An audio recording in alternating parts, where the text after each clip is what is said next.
My understanding is the word used by the Canadians is allegation. So,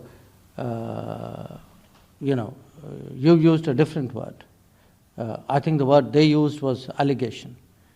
So, I've already, I think, answered it starting with Lalit, which is, we've always said that, look, if there is information, let us know.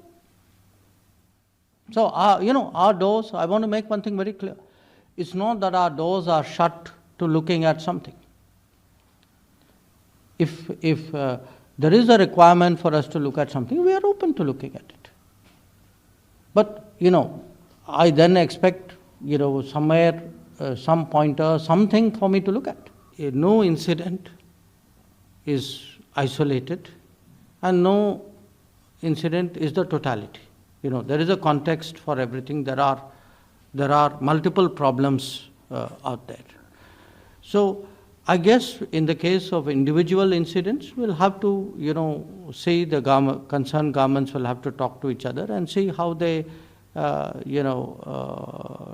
of take it forward. But there is a larger issue, and I think it's important that the larger issue should be flagged. And the larger issue is this permissiveness that I have spoken about. Because, look, a lot of Americans are astonished.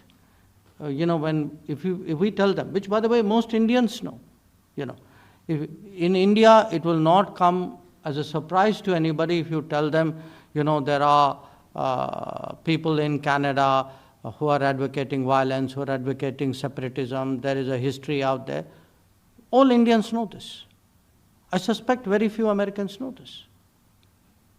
So in a way, a lot of what I said at the meetings, I think was new to the Americans.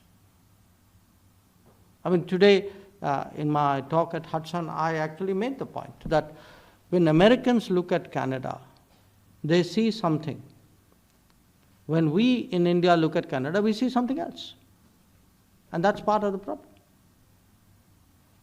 So it's also important that we, talk it out with the Americans. After all, they are very close to Canada. They are good friends of ours. So it's important that they also have,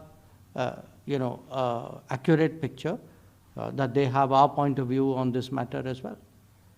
So look, again, I'm not prejudging issues. I'm not taking absolutist positions.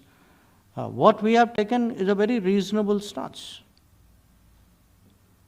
But, it should not be that the entire debate focuses on issue 1 and issue 2 and the bigger picture which has been going on for some time and which is a very serious picture. After all, I was thinking back, when was the last time that any of our missions was, intimidated to a point where it could not continue with its normal functioning? I'll really have to think back. And if someone says this could happen in a G7 country, in a Commonwealth country, it gives you a lot to think about.